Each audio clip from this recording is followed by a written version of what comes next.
Jifunze Kiswahili. Iga Igiswahili. Mazingira, ibidukikije.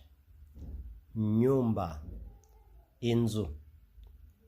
Ardhi, ubutaka. Mti, igiti. Mawe, amabuye.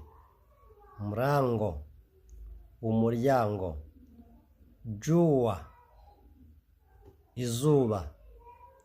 Barabara, umuhanda.